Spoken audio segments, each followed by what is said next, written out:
La passion de ces jeunes, franchement, était incroyable. Et voilà, 2 ans, 3 ans, 4 ans, 5 ans, ils ont déjà l'expérience de la scène, ils tournent sur l'île, ils ont fait, c'est l'année dernière ou en début d'année, ils ont joué devant 5000 personnes en gros.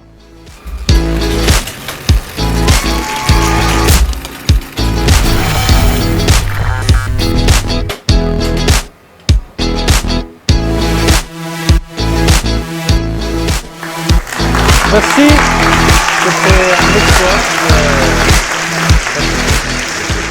Je suis Guillaume et je vais vous présenter la lutherie 2.0. Peut-être il y a des musiciens?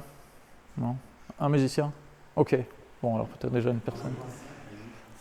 Ah, toi aussi? Ok. Bon, en fait, la lutherie, c'est la fabrication, la réparation et l'entretien, tout un tas d'autres choses en fait. Des instruments à cordes. Donc moi, je suis luthier et même spécialisé dans le quatuor à cordes. Voilà encore un mot un peu difficile à comprendre. En fait, le quatuor à cordes, c'est contrairement à ce que son nom l'indique, 3 instruments. Le violon, l'alto et le violoncelle. Voilà. Ça c'est l'introduction. Et je vais vous expliquer donc qu'est-ce que c'est le 2.0. Ça a l'air d'un truc vachement geek. Moi en fait, ce qui m'a fait penser au 2.0, c'est la dématérialisation. Et ça, même si a priori ça ne veut rien dire, si vous arrivez à voir cette image, c'est pas terrible. En gros, c'est censé représenter un atelier avec des outils. Donc les outils que moi je me sers au quotidien pour, comme je disais, fabriquer, réparer, entretenir, faire tout un tas de manipulations sur les instruments de musique de la famille du violon. Et voilà, la dématérialisation, en fait, c'est quelque chose qui m'est arrivé par accident. C'est-à-dire quand je suis arrivé à Strasbourg. Il y a un terrible accident. Donc je suis arrivé à Strasbourg et j'avais plus rien.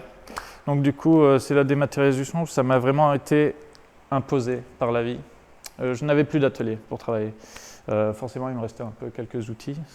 Okay. Mais je n'avais plus d'endroit où exercer et même pas un établi.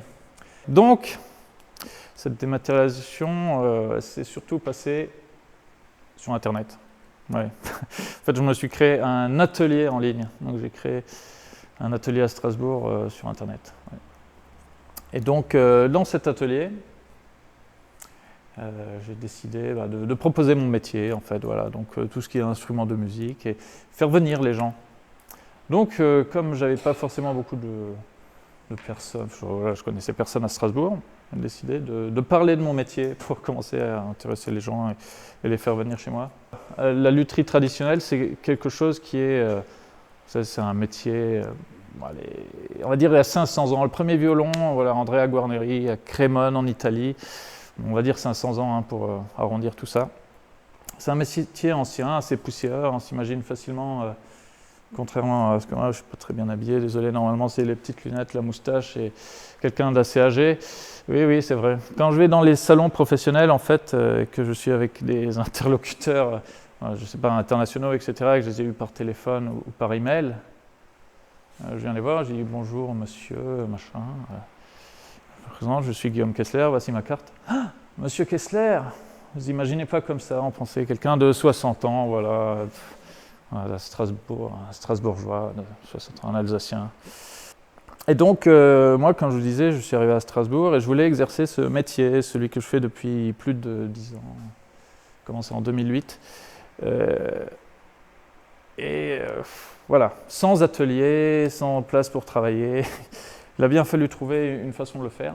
Lutherie 2.0, qui est en fait la virtualisation d'un atelier lutherie. En gros, comment je peux moi proposer et surtout être crédible en travaillant depuis chez moi dans mon studio, c'est-à-dire si vous imaginez bien, en fait pour créer mon atelier, je n'avais pas le choix, en fait je suis allé chez Ikea, 2 tréteaux, un plateau et voilà, ça c'était mon établi et vous pouvez vous imaginer que ça fait pas très professionnel. Quand on s'attend à toutes ces images, on voit sur Internet, on peut taper sur Google atelier lutherie et puis on voit tous les instruments qui pendent, les murs recouverts de violons. Moi, forcément, je suis arrivé à Strasbourg, les loyers les moins élevés, c'était au dernier étage avec les murs comme ça, donc on imagine bien les violons qui pendent sous les plafonds. Moi, je ne pouvais pas aller jusqu'au bout, donc voilà. Et Donc voilà, ça m'a un peu donné l'idée de faire ça. Donc, vous savez, les blogs, c'est populaire aujourd'hui. Ouais, on connaît les blogs, enfin, je sais pas. On aime beaucoup ça, on aime lire, on aime s'instruire. Et donc, en fait, j'ai commencé à faire mon atelier en disant, ben, maintenant que je ne peux plus trop exercer, je vais parler de mon métier, je vais informer les gens, je vais leur dire, écoutez, voilà, moi je fais ça, je prends des petites photos sur mon établi, donc Ikea. Je prends des photos et je fais des petites manipulations, je montre, j'explique qu'est-ce que c'est la lutherie, des choses que je fais sur les instruments, j'explique aux musiciens voilà, comment choisir les cordes, comment ils peuvent faire l'entretien de leurs instruments, etc. Et c'est devenu assez populaire. Tellement populaire en fait que je prenais des photos qui étaient bien centrées sur l'atelier, etc. Personne ne voyait que juste à côté il y avait la table à manger, la machine à laver, etc. Et pourtant, sur Google, je suis arrivé dans les premiers ateliers les plus importants de Strasbourg. Et donc tous les gens qui n'étaient pas à Strasbourg, forcément, ils disaient oh, le plus gros atelier de Strasbourg, etc. Très impressionnant. Pourtant, ils venaient de Paris, de Lyon en TGV. Où est-ce que je vais les recevoir? Ils vont venir chez moi, ils vont arriver dans ce studio. Et c'était un peu problématique. Donc du coup, j'ai dû commencer comme ça. J'ai commencé uniquement avec Internet parce que je préférais dire ne venez pas chez moi, on va essayer de s'arranger à distance. Et voilà, pour moi, ça me faisait vraiment mal au cœur de montrer qu'en fait, c'était pas vraiment un atelier tel qu'on s'imaginait. Ouais, j'étais un peu...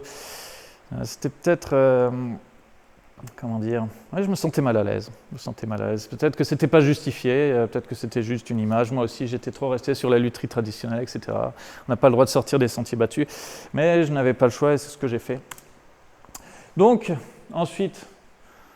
pour entrer encore dans la chose un peu intellectuelle, parce qu'il fallait quand même que je relève le niveau après la philosophie. Cette hiérarchie triangulaire, j'aurais pu écrire, par exemple, mettre l'instrument tout en haut de la pyramide, c'est l'instrument roi, c'est aussi le surnom du violon, comme par hasard.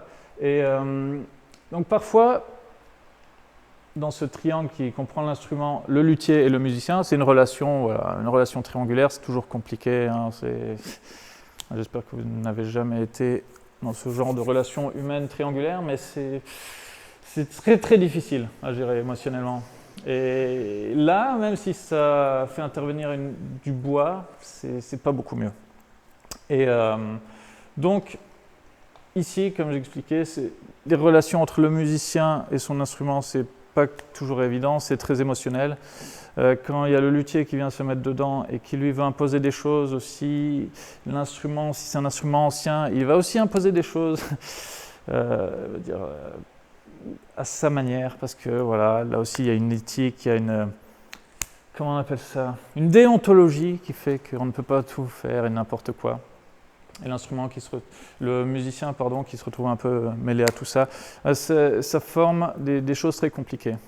Et ça me rendait très mal à l'aise aussi dans l'exercice de mon métier. Et c'est pour ça que des choses que j'ai aussi beaucoup travaillé après la dématérialisation, c'est remettre à plat tout ça. Comment remettre tout le monde au même niveau. Et là aussi, pour faire la chose très intellectuelle, j'ai commencé à écrire des articles, partager en fait le savoir. Et en fait, par exemple, si je me mets du point de vue du musicien, moi je vais lui parler et je lui explique qu'est-ce que c'est l'instrument. En fait, j'essaie de démystifier, d'enlever ce voile de mystère. Vous savez, quand on parle Stradivarius, vous connaissez un peu ce mot, peut-être plus ou moins loin, on ne sait pas trop qu'est-ce que c'est. En fait, c'est simplement les violons qui ont été fabriqués par Antonio Stradivari et ses fils à une certaine époque. Et eux, ils sont très réputés, forcément. Ça vaut très cher aujourd'hui, ça peut valoir plusieurs millions. Et donc forcément, quand un morceau de bois, enfin plusieurs morceaux de bois, puisqu'il y a environ 80 pièces, de plusieurs millions entre les bras, donc on va le jouer, ça peut devenir problématique, autant pour celui qui joue que pour celui qui doit l'entretenir. Et souvent les banques qu'il possède, etc., on rentre dans un système très, très difficile. Et donc en fait, ce que j'aime faire comprendre à ces musiciens qui, eux, pensent se définir par la valeur de leur instrument, c'est qu'on n'est pas obligé d'investir plusieurs maisons dans un instrument pour être un vrai musicien. Je suis vraiment... investi beaucoup de temps dans ces explications afin de transmettre ce que moi j'ai appris, ce que je sais, pour mettre un peu tout le monde au même niveau, le musicien avec le luthier, comprendre ce qui se passe, comprendre les relations qu'ils entretiennent et faire en fait qu'il n'y ait plus cette hiérarchie, mais qu'on remette un peu tout le monde au même niveau. Voilà. Un autre exemple du partage, la chasse aux fautes. Moi, j'avais écrit un blog, et je suis un luthier, on ne voit pas forcément en moi quelqu'un d'intellectuel et de littéraire, etc. Forcément. Donc il m'arrive, même si j'écris beaucoup, de faire pas mal de fautes d'orthographe. Et ça, c'est quelque chose que j'ai commencé. Mes lecteurs, ils se sont accumulés. Alors les chiffres, c'est à peu près plusieurs centaines par semaine de lecteurs, de gens qui viennent visiter mon site, qui me remercient pour ce que j'écris. Et parfois, ils disent « vous savez, il y a quelques fautes, il y a des S qui manquent, il y a peut-être des accords qui ne sont pas terribles, etc. » J'ai dit « oui, très bien, mais en fait, j'ai tellement de choses à faire que j'aimerais bien aussi vous demander votre aide. » Et c'est pour ça que j'ai lancé ça. Et justement, chasser les fautes à travers le texte, ça me permet de... Moi, je partage mes connaissances, mais vous pouvez aussi partager vos connaissances et m'apporter voilà, la grammaire, l'orthographe qui fait parfois lacune chez moi. Et donc, c'était un moyen très pratique Et beaucoup de personnes se sont vraiment impliquées dans ça et m'envoyaient des articles corrigés, même des propositions par rapport à...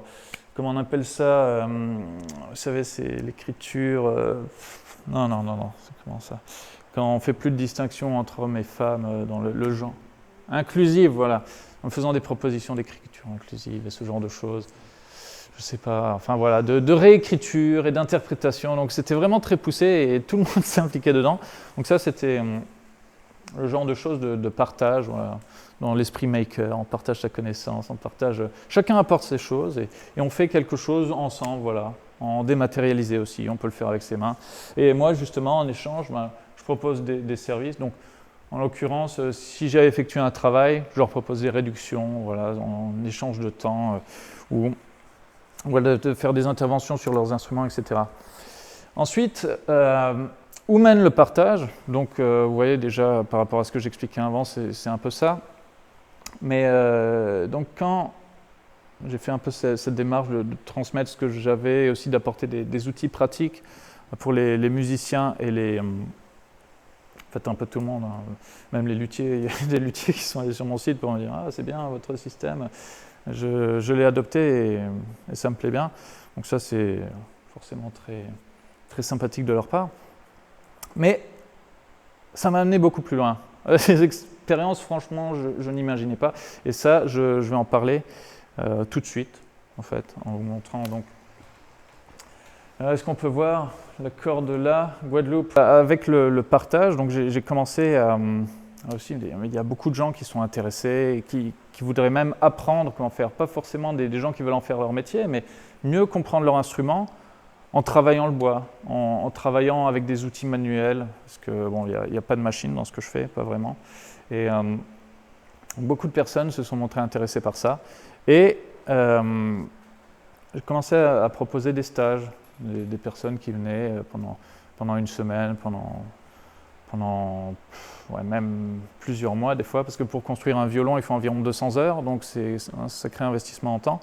Et par rapport à ça, donc c'est arrivé jusqu'en Guadeloupe, où une école de musique, parce que là-bas ils n'ont aucun atelier, donc personne ne peut faire entretenir ses instruments. En plus, c'est une région, même si ça reste théoriquement la France, ça n'a rien à voir avec les climats ici. Donc entre la forte humidité, la chaleur, les ouragans, les typhons, les pluies, je ne sais pas quelle autre catastrophe on pourrait rajouter ça, peut-être les volcans, des fois ils ne sont plus en activité, mais bon, voilà. Ouais. Ça se réveille un peu, mais c'est pas les gros écoutes, mais ça peut venir. En fait. Donc voilà, j'ai été contacté par une école et donc leur projet là-bas, c'était vraiment d'ouvrir le premier atelier de l'île pour pouvoir rendre service à tous les musiciens, qu'ils aient vraiment des instruments qui soient réglés, sur lesquels ils pouvaient jouer et se faire plaisir aussi. Parce que, vous voyez, par exemple, cette école, c'est une école Suzuki, ils prennent les enfants dès l'âge de 2 ans. La plus petite, Iman, a commencé, elle faisait cette taille-là.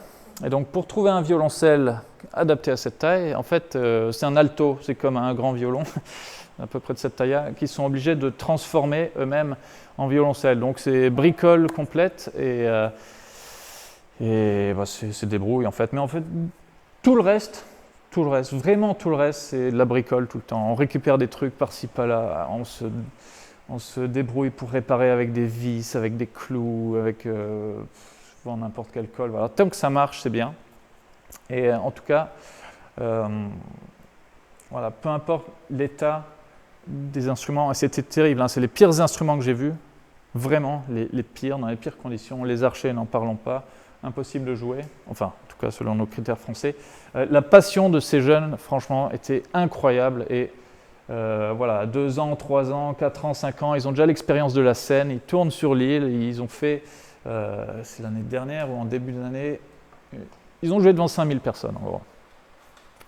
Voilà, hein. Ils ont vraiment la passion de la musique, et moi ça me faisait mal au cœur de les voir jouer sur ces instruments qui, voilà, on voit ici, en fait ici c'est plutôt l'inverse, là aussi je vais me faire des ennemis, je vais dire ça, c'est filmé, mais en France c'est plutôt l'inverse, le jeune il arrive au cours, il dit Madame, je ne peux pas jouer mon instrument, il m'aide pas, je peux pas, il me faut un instrument beaucoup plus cher pour que je puisse jouer, alors que en fait son instrument est parfaitement bien, mais on essaie de trouver des excuses parce qu'on n'a pas la passion. Là c'est exactement l'inverse, c'est même pas besoin d'avoir 4 cordes, même pas besoin d'avoir l'instrument parfait, c'est on joue, et ça c'était vraiment quelque chose de très fort émotionnel, et en fait ça a complètement changé ma vision de la lutherie, et ouais, ça m'a bouleversé.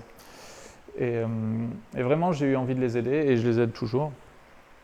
J'essaie de faire ce que je peux, donc je leur envoie du matériel, etc. Des choses en fait qui n'ont aucun intérêt ici, ou quasiment plus d'intérêt, c'est-à-dire les cordes anciennes, etc.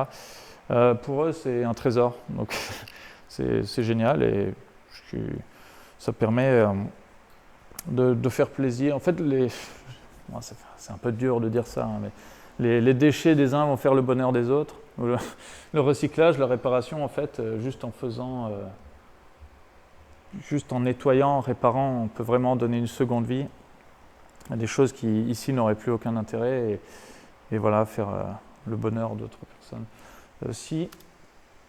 Voilà, donc j'en ai profité aussi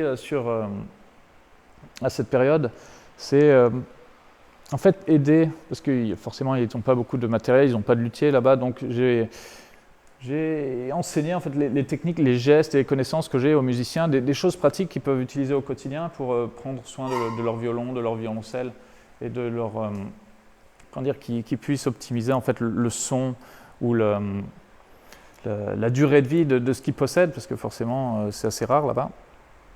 Et donc ça m'a donné cette idée d'aller directement à la rencontre des musiciens, de leur apporter voilà, ces outils pratiques, non seulement là-bas, mais c'est quelque chose parce que l'idée a beaucoup de traverser, a traversé les océans du coup, mais c'est même revenu en France, et maintenant c'est quelque chose que je vais faire aussi. Je vais voir les orchestres, et en fait, oui, on n'a pas beaucoup plus de connaissances. Vous savez, c'est le voile dont je parlais tout à l'heure, c'est assez hermétique, on n'ose pas trop parler de lutherie ou de l'instrument. C'est la technique, le cours instrumental.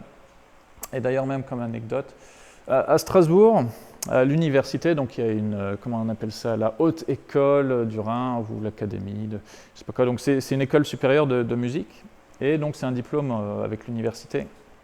Et dedans, ils ont une ligne lutherie, principe d'utilisation de l'instrument et connaissances, etc., du bois et des choses qui font l'instrument. Et donc j'ai demandé aux élèves, oui, mais qu'est-ce qu'on vous apprend à ça? Nous n'avons pas de cours, en fait, le prof est censé nous donner 2-3 conseils, etc. Mais ils n'en ont jamais eu. Ils n'en ont jamais eu, pourtant c'est validé à la fin du diplôme, et ils cochent comme ça, et vous n'avez pas suivi, vous n'avez reçu aucun enseignement, mais on coche quand même, ça rajoute une ligne sur le diplôme, et puis voilà.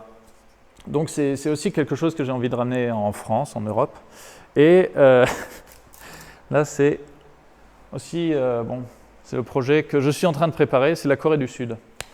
Je sais que sur cette photo, ça n'a pas l'air ressemblant avec la Corée du Sud, en fait c'est en Afrique. Et comment je suis arrivé en Corée du Sud, c'est à cause de la Guadeloupe. En fait, si vous voyez, Donc ici, c'est Erika, et c'est elle la coréenne. Donc quand je suis rentré de Guadeloupe avec toutes ces idées en tête, avec ce bouleversement et cette envie encore plus grande d'apporter des choses aux musiciens, donc moi je suis sur les réseaux sociaux, je regarde de temps en temps comme tout le monde, on voit des choses passer. Et c'est là que j'ai vu donc, Erika qui, elle, était partie en Afrique elle est violoniste, donc internationale, et ce qu'on appelle diplomate culturel. Ça, je ne sais pas encore exactement ce que ça veut dire, mais en tout cas, elle essaye d'exporter en fait, son violon. Elle est professionnelle, donc elle a aussi suivi un parcours de violoniste. Donc, les grandes écoles, par exemple Paris, Londres, New York, ce genre de choses. Donc, toutes les grandes écoles violonistes, c'est une virtuose qui a fait carrière voilà, de soliste. Mais en fait, sa grande passion, c'est d'apprendre et de transmettre les choses qui sont sur son instrument. Non seulement la technique, mais aussi juste propager la musique et transmettre les valeurs musicales en fait, au plus de gens possible. Et donc là, cette illustration, c'est en Tanzanie. Ce qu'elle a fait, donc ça c'est un objectif qu'elle s'est donné personnellement. Elle a fait une série de récitals en Corée. Elle a rassemblé des fonds et elle a fait monter des violons en fait. Elle a fait monter plein de violons. Elle est partie avec en Afrique, en Tanzanie, et là-bas, elle a donné des masterclass, des cours. Elle a accompagné donc des élèves dans des écoles et elle a aussi donc fait don de ses instruments à plusieurs écoles. Donc voilà, moi, en rentrant de mon voyage, je me suis dit ah c'est super ce qu'elle a fait. Je suis rentré en contact avec elle et donc de là, on a mis en place une espèce de projet où on s'est dit comment on pourrait apporter ces choses aux musiciens, non seulement transmettre les valeurs, la beauté en fait de la musique, mais en plus apporter des choses pratiques.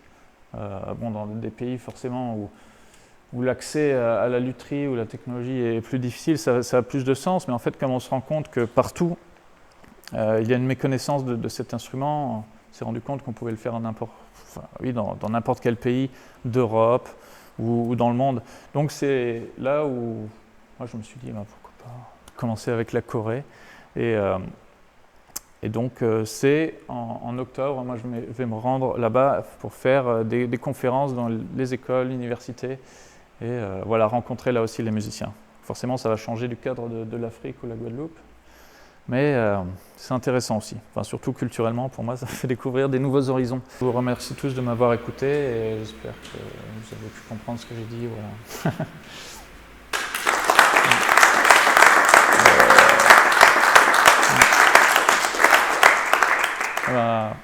Je sais pas, je pense que c'est les questions maintenant, donc si vous avez des questions éventuellement, je peux vous passer un micro. En fait, on n'a pas besoin de micro. Si vous arrivez à parler assez fort, éventuellement on peut s'en passer. Oui. J'imagine que tout ce don de ce partage de connaissances, tout l'échange que ça génère, ça nous maintient dans un certain savoir. Mais est-ce qu'il n'y a pas une perte de pratique et à côté qui est quand même assez conséquente? Et dans le futur, est-ce que c'est un peu un moment provisoire pour après pouvoir construire un vrai atelier physique ou carrément peut-être partir sur du consultat ou... Consulting, ouais. En fait, ce qui se passe, c'est que depuis, parce que ça c'est vrai que j'aurais pu le rajouter, mais depuis j'ai trouvé un endroit pour faire mon atelier. Donc je suis passé de la dématérialisation, mais maintenant je suis en rematérialisation. Donc effectivement, j'ai de nouveau un atelier en ville. Et là, j'ai pu retrouver un endroit qui ressemble un peu plus à ce à quoi c'en est temps. Donc j'ai des violons sur le mur, j'ai des outils qui sont accrochés, tout ça, j'ai du bois. C'est un peu plus classique, mais pourtant j'ai gardé le même esprit qu'avant. Et oui, c'est difficile de faire la part des choses entre, bien sûr, l'écriture, se balader à droite à gauche, et passer du temps à l'établi, parce que honnêtement, c'est vrai que le métier de l'artisanat, c'est passer du temps à l'établi. Beaucoup de temps à l'établi. Comme je disais, un violon, ça se fait en 200 heures. C'est pas... Il n'y a pas d'imprimante 3D pour le faire encore. Et tout est manuel, donc c'est vrai, il y a beaucoup de choses et il faut faire des compromis. En fait, c'est vrai que ce que je donne aux humains, je ne peux pas le donner au bois. Donc aujourd'hui, mes journées elles sont très longues. Et donc j'essaie de faire un peu des deux, mais c'est pas toujours évident de concilier. Donc, j'ai pas de question, mais toujours une bonne remarque. ah ok, une bonne somme. Une bonne somme. Je trouve que ce qui est intéressant dans ton témoignage et dans le fait que tu dises j'ai pas de technique maker, je connaissais pas ce mouvement. En fait, dans ce que tu déploies, tu es un maker qui s'ignore. Et le mouvement maker, il est beaucoup plus vaste que ça. Et même si on se dit on va dans cette conférence ce soir, chez les makers, il y a 3 personnes qui ont 3 domaines très différents. On trouve des points communs, on trouve quelqu'un qui pense, qui a des moralités, qui se pose des questions, qui se dit mais pourquoi il y a des rapports de force, pourquoi on ne met pas tout à plat, pourquoi on ne partage pas, pourquoi on ne dit pas des outils numériques qu'on a maintenant à disposition qui sont plus gratuits, faciles à utiliser et qu'on partage. Et finalement, on se retrouve à l'autre côté de la planète pour justement relever le niveau, voir comment on peut améliorer les choses. Et voilà, c'est une très bonne chose. Merci. Merci pour ces mots gentils et sincères. Mais c'est vrai, en fait, le mouvement des makers, enfin moi j'ai fait l'école anglaise, parfois on me dit que j'ai un drôle d'accent et c'est peut-être la raison, mais en fait, luthier, enfin pour le violon en tout cas, en anglais ça se dit violin maker. So, en fait, oui, je suis un maker. C'est juste que c'est dans une autre langue et maker c'est même pas français. Donc oui, en fait, ça revient même. Ouais. Donc c'est vrai. Autre question, David, rien à dire? Donc, oui. Sur votre Lutri 2.0, oui. en fait, c'est des tutos, c'est ça? C'est plein de choses. En fait, je dirais même que plutôt que techniquement, c'est une évolution. C'est pas une révolution technologique, c'est pas une évolution dans les méthodes ni quoi. C'est juste une évolution, je veux dire spirituelle pour avoir l'air intelligent, mais c'est juste regarder la chose différemment et voir qu'est-ce que je peux faire avec mon métier, comment l'apporter et comment le transmettre en fait. Après, c'est vrai que des tutos, oui, une conférence c'est un tuto, parler de ce qu'on fait c'est un tuto, donc on peut voir ça comme ça. Mais oui, c'est en fait transmettre des connaissances et arriver à les appliquer, ce genre de choses. Il n'y a pas de vidéo de pratique? Non, j'ai pas encore fait de tuto beauté et tout ça, mais j'aimerais bien en fait. C'est juste que là, en fait, techniquement, je me sens pas de le faire parce que j'ai pas un bagage. En fait, pour moi, c'est très difficile de faire de la vidéo parce que, alors, j'ai déjà essayé, hein, forcément. Avec ce genre de choses, maintenant, on peut faire des vidéos incroyables juste en se filmant comme ça. Sauf que moi, il me faut mes 2 mains. Et j'ai déjà essayé. Donc, ouais, alors ça serait franchement un truc. Un trépied, ce serait peut-être intéressant. En fait, le maker, c'est aussi aller en voiture, si j'ai bien compris. Aller en voiture et peut-être montrer certaines pratiques, certaines techniques à ces enfants, à ces adultes qui trafiquent leur instrument pour qu'ils sonnent au mieux comme ils veulent, c'est ça? En fait, c'est ça, mais c'est. Alors, enfin, trafiquer, t'as dit? Oui, parce que le mettre des vis, ça me semble quand même. Ouais, mais en fait, il y a plusieurs choses, c'est-à-dire non seulement. Alors, en fait, tu peux pas tout faire. Enfin, je veux dire, le musicien, il peut pas tout faire. Il faut un outillage qui est assez complet, des choses qui sont très précises. Mais l'objectif pour moi, c'était déjà. Alors, c'est quelqu'un de cette école qui m'a demandé de venir, en fait, pour le former, pour créer vraiment un atelier de luthier et lui dispenser les connaissances qu'il lui va pouvoir appliquer sur les instruments de tout le monde. Mais ensuite, là aussi, on en revient un peu à ce triangle où c'est pas le luthier s'occupe de l'instrument, le musicien, il paye le luthier et voilà. En fait, le musicien doit aussi savoir s'occuper de son instrument et il doit pouvoir un peu comprendre les mécanismes de base pour justement faire un travail ensemble là aussi et pas juste. Il y a un exemple, mais c'est dans le piano. Ouais. Le piano, il y a des pianistes qui connaissent la pratique de leur instrument, ils savent le démonter et avec l'accordeur, ils disent ah non, ça ne fait pas ça, on fait ça comme ça. Ouais. Voilà. Donc ils sont à 3, il n'y a pas un super supérieur. Sinon, le musicien qui dit non, moi je veux ça, parce que pour le prochain, ça serait. Oui, après, il faut toujours faire des compromis, mais c'est plus dans l'accompagnement plutôt que toi, tu fais ça parce que j'ai décidé que ça allait être comme ça. Et c'est tout. C'est pas possible. Et ça, c'est pas ouais. présent.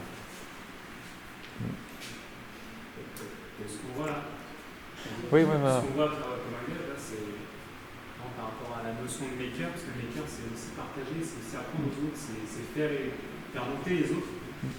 C'est tout à fait ça. Moi, j'ai cherché, vous avez bien placé dans Google, j'ai cherché tout à l'heure. On n'a pas trouvé? Si, tout de suite. Alors, il y a la liste de tous les luthiers de Strasbourg. J'ai tapé luthier Strasbourg, luthier Strasbourg. D'accord. Vous êtes sur la liste des ceux à appeler, là. Vous êtes 4e ou 5e, vous êtes celui qui a le plus de notes. Donc, c'est vrai que ça apporte quelque chose de démystifier le truc. C'est-à-dire que aujourd'hui, la lutherie, on connaît peut-être le terme, on a peut-être entendu parler, on dit ouais, c'est le violon, voilà, on ne sait pas plus. Ça, voilà, c'est tellement d'avis, c'est tellement de. On le retrouve tout de suite, c'est vous apporter quelque chose aux gens. Et en fait, le profil maker, c'est ça. C'est de dire, je sais faire des choses, ok, c'est bien, mais je les partage avec les autres. Et je ne garde pas ça juste pour moi. Et c'est ce qui fait, voilà, vous êtes pile dans le temps. C'est un peu de. C'est peut-être pour ça qu'on m'a demandé de venir. C'est pour ça que ça marche bien. C'est pour ça que aussitôt ça a échangé sur 2.0. J'avais une autre question. Ah, une question. Tu as vécu deux expériences professionnelles, une en mode standard, à l'ancienne, et traditionnelle, et l'autre en mode maker. Et tu partages, et en fait, c'est ça qui fait que ta réputation est liée à ton activité un peu maker. Quelles sont les différences principales que tu as notées? En fait, je ne crois pas qu'il y avait de différence. C'est juste que à la base, on rentre un peu dans un formatage, c'est-à-dire, forcément, moi j'ai dû apprendre quelque part. Donc, on nous apprend une méthode, une façon de faire, une tradition. Comme je disais, c'est assez ancien comme pratique. Et donc, forcément, tu commences, même si ça ne te plaît pas forcément comme façon de raisonner, tu crois que c'est ça, c'est l'archétype. Et moi, je suis allé, traditionnel, voilà, je pense de cette manière, je fais comme tout le monde. Et puis, voilà. Sauf qu'après, comme j'expliquais, il y a eu cette période accidentelle où je n'avais rien d'autre à faire que de réfléchir à quoi faire et comment je pouvais, je veux dire, passer le temps.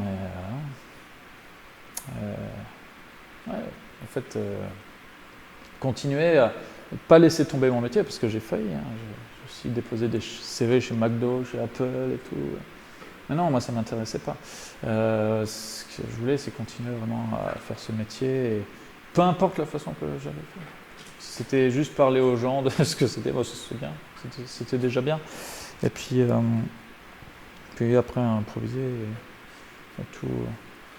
Et voilà, ce que je disais, c'est vraiment cette transition, c'était la dématérialisation, et c'est ce moment qui m'a forcé. C'est pas forcément moi qui l'ai choisi, même si c'était déjà là avant, c'est une rupture. Et là, je me suis dit, mince, comment je fais? Et j'ai vu ça d'une autre façon, un autre angle.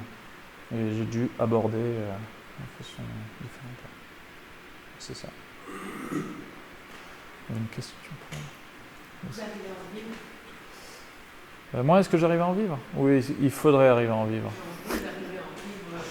Eh bien, ça dépend qu'est-ce qu'on appelle en vivre, mais ouais, en fait, j'arrive à vivre au quotidien, même si c'est pas toujours le plus évident, c'est peut-être pas le plus confortable, mais au final, oui, ça marche. Oui.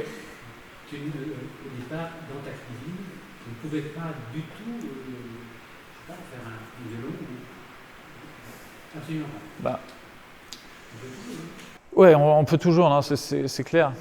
C'est clair, on peut toujours. Mais alors, ce qui posait problème pour le faire, c'est vraiment le manque d'espace. C'est-à-dire, j'avais quelque chose, un établi, il me semble, ça mesurait 1,50 m. Et donc, il y avait le mur qui était penché dessus. Donc, en fait, c'est vrai, j'avais un étau dessus. Un étau qui fonctionnait pour faire du montage, des réparations, ce genre de choses. Mais ensuite, ça ne me permettait pas, par exemple, de raboter, de passer certaines pièces. Et donc, ouais, c'était pas du tout pratique. pour le faire. Et donc, j'ai changé un peu. J'ai pas trop fabriqué durant cette période. Hein, mais ouais, en réparation, tout le travail d'archer, ça j'ai pu faire aussi. Et des montages, ouais, des montages d'instruments. Mais là, ça va mieux. Voilà. Donc, si vous n'avez plus de questions, je vous remercie.